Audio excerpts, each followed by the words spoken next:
आइए जी, class 12 exam Bihar board का 2026 में होने जा रहा है। उसके लिए मैं आपको फास्ट में बिजनेस स्टडीज़ का मोस्ट इम्पोर्टेंट क्वेश्चन करवा रहा हूँ। पहला क्वेश्चन है कि प्रबंध की परिभाषा दें। तो प्रबंध का मतलब होता है सुव्यवस्था। जब आप किसी भी कार्य को व्यवस्थित ढंग से करते हैं और हमारा जो संस्था का लक्ष्य है वो पूरा हो जाए, तो उसी को हम लोग प्रबंध कहते हैं।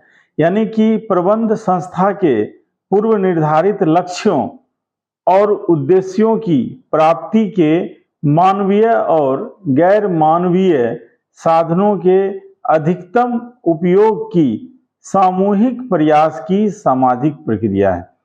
यानी प्रबंध में एक पूर्व निर्धारित लक्ष्य होना चाहिए कि जाना कहाँ है। दूसरा, जो वह उद्देश्य है उसको पाने के लिए मानवीय और गैर मानवीय जो भी संसाधन है हमको उसका अधिक से अधिक उपयोग करना है। इस प्रकार जो ये सामूहिक प्रयास है वह एक सामाजिक प्रक्रिया है। हेनरी फ्योल ने इनको बताया है कि प्रबंध से आशय पूर्वानुमान लगाना और नियोजन करना, संगठन और समन्वय करना और नियंत्रण करना है। यानी प्रबंध में पूर्वानुमान लगाना होगा, नियोजन प्लानिंग करना होगा कि क्या काम है, कैसे करना है। फिर आपको संगठन करना होगा, संस्था के जो अलग अलग जो तंत्र हैं, डिपार्टमेंट्स हैं, उनको संगठित करना होगा। और समन्वय, जो भी अलग अलग अंग हैं, जो भी जिस तरह का भी कर्मचारी है, उनको एक सूत्र में बांधना होगा और उन पे नियंत्रण करना होगा। इस प्रकार प्रबंध में पूर्वानुमान, नियोजन, संगठन, समन्वय और नियंत्रण है। अगला क्वेश्चन आइए, अंतरण के तत्वों के बारे में बताइए। तो बाबू, अंतरण का मतलब क्या होता है कि जब हम अपने कार्य को अपने असिस्टेंट को ट्रांसफर करते हैं, उसी को अंतरण कहते हैं। किसी भी एक व्यक्ति से संभव नहीं है कि संस्था का सारा कार्य वो कर ले, तो उस कार्य को करने के लिए अपने सबऑर्डिनेट को हम अधिकार भी देते हैं और उससे लक्ष्य की प्राप्ति भी करवाते हैं, लेकिन हाँ, जवाबदेही अंतिम हमारी रहेगी। अगला क्वेश्चन है, उपभोक्ता संरक्षण से क्या समझते हैं? उपभोक्ता संरक्षण का मतलब यह होता है कि जो भी कंज्यूमर है उनको कानूनन कुछ प्रोटेक्शन प्राप्त हो जाए। कानूनन प्रोटेक्शन इसलिए चाहिए क्योंकि माप तोल में, वस्तु में मिलावट, डिफेक्टिव वस्तु दे देना, ज़्यादा मूल्य वसूल लेना, इस तरह की क्रियाएं जो कि समाज के लिए अहितकर है, व्यापारियों के द्वारा किया जाता है।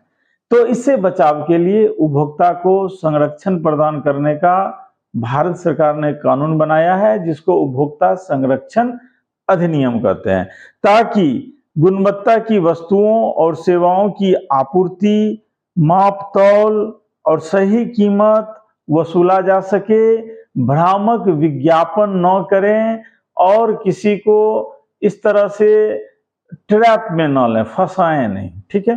अगला क्वेश्चन है, स्कंद विपणि को परिभाषित करो। स्कंद विपणि जिसको हम लोग स्टॉक एक्सचेंज कहते हैं। तो स्टॉक एक्सचेंज में क्या होता है? शेयर, डिवेंचर, बॉन्ड्स, स्टॉक, इसका खरीद और बिक्री होता है। और वहां पर जो भी पब्लिक लिमिटेड का शेयर है वहां लिस्टेड होता है, और वो जितनी भी कंपनियां लिस्टेड हैं वो एक तरह से स्टॉक एक्सचेंज का मेंबर है, और उस मेंबर के हित में स्टॉक एक्सचेंज काम करती है। हमारे यहाँ 1887 ईस्वी में इसकी स्थापना मुंबई में हुई थी।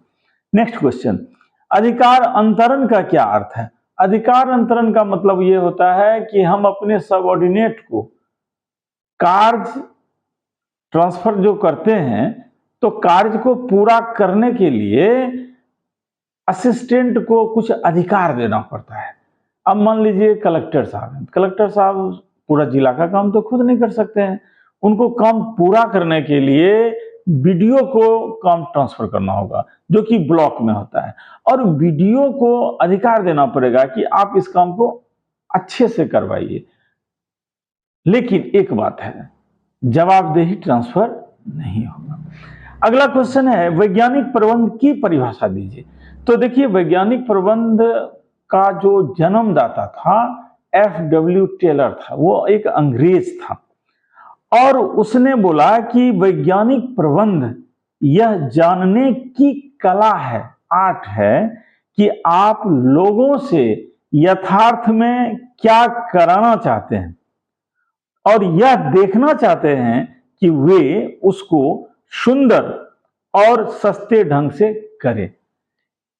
आपको समझ में आ गया होगा कि एफ.डब्ल्यू. टेलर ने प्रबंध के ऊपर बात कही है। वैज्ञानिक प्रबंध यानी कोई भी काम करने का एक सिस्टम है, और वो सिस्टम से अगर काम किया जाए तो रिजल्ट बेहतर होगा। यानी हम यथार्थ में क्या काम कराना चाहते हैं और क्या काम वास्तव में हमको मिल रहा है, और जो मिल भी रहा है क्या सुंदर और सस्ते ढंग से मिल रहा है कि नहीं, ये जानना ही वैज्ञानिक प्रबंध है। आइए अगला क्वेश्चन है, अभिप्रेरणा शब्द का वर्णन करो और एक उचित परिभाषा। बहुत मोस्ट इंपोर्टेंट क्वेश्चन है बाबू क्लास 12 के लिए। तो देखो, अभिप्रेरणा का मतलब होता है ना मोटिवेट करना। जैसे बारूद है, और बारूद तब तक उसमें आग नहीं लगेगी जब तक माचिस का तीली वहां ना ले जाओ। जब माचिस का तीली ले जाओगे ना और लगा दो उसमें, माचिस से तीली जब लगा दो ना, विस्फोट हो जाएगा। हर इंसान में संभावना है, हर इंसान में कार्य क्षमता है, हर इंसान में लक्ष्य प्राप्ति का जुनून है, लेकिन वो पैदा करना पड़ता है। जब वो आप मोटिवेट करो, उसके सोच में, उसके विचार में परिवर्तन कर दो ना, तो वो आपके संस्था के लिए एसेट हो जाएगा, वैल्यू क्रिएट करेगा। तो कार्य करने की क्षमता और कार्य करने की इच्छा दोनों अलग अलग बात है। आप किसी व्यक्ति का समय खरीद सकते हैं, उसकी उपस्थिति खरीद सकते हैं, पर उसके उत्साह, उसकी पहल शक्ति, निष्ठा नहीं खरीद सकते हैं। ये सब कहां से आएगा? जब तक वो खुद नहीं चाहेगा, काम में वो नहीं अपने आप को झोंकेगा। तो बाबू, वास्तव में कर्मचारियों के अधिक से अधिक कार्य करने की प्रेरणा देना और कार्य संतुष्टि की उपलब्धि कराना ही अभिप्रेरणा है। आइए नेक्स्ट क्वेश्चन है, वित्तीय नियोजन के 3 महत्व को बताइए। वित्तीय माने फिनांस और नियोजन माने प्लानिंग। रुपया पैसा का प्लानिंग करना, यही वित्तीय नियोजन है। कहां से सोर्सेस ऑफ फंड है और कहां हम उसको अप्लाई करेंगे, एप्लीकेशन ऑफ फंड। रुपया कहां कहां से प्राप्त होगा और रुपया को कहां इन्वेस्ट करेंगे, इस चीज को ही वित्तीय नियोजन कहते हैं। और इसके महत्व हम बता रहे हैं, 3 महत्व 3 नंबर का क्वेश्चन में आता है। पहला, पर्याप्त कोष। व्यवसाय में कितना वित्तीय कोष उपलब्ध करना है, यह काम वित्तीय नियोजन का है कि मेरे बिजनेस में कितना पैसा का जरूरत है। दूसरा है कि व्यवसाय का विकास और विस्तार। व्यवसाय का विकास करने के लिए, उसको विस्तार करने के लिए हमें फंड का जरूरत पड़ेगा। तो कितना फंड का जरूरत होगा, कहां से फंड आएगा, किस रेट ऑफ इंटरेस्ट पे फंड मुहैया होगा, उसका पेबैक पीरियड क्या होगा, ये सब जानने के लिए हम लोग वित्तीय नियोजन करते हैं। तीसरा पॉइंट है भावी विकास।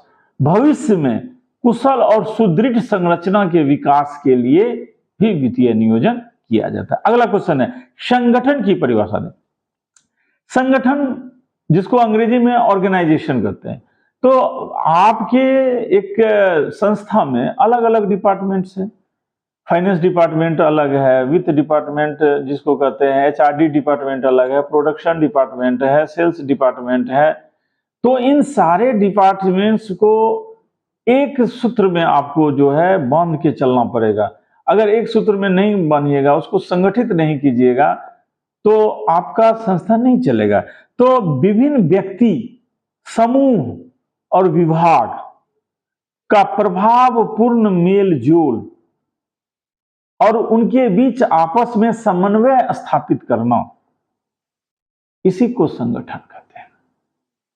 यानी कि व्यक्ति, समूह, विभाग के बीच इफेक्टिवली आपस में सामंजस्य हम स्थापित कर दें, इसी को हम लोग संगठन कहते हैं।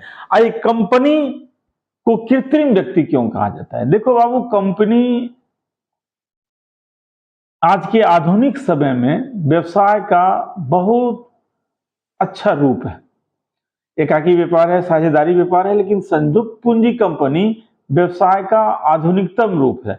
और इस संयुक्त पूंजी कंपनी में ज्यादा से ज्यादा पूंजी होता है, अच्छे अच्छे लोग काम करते हैं।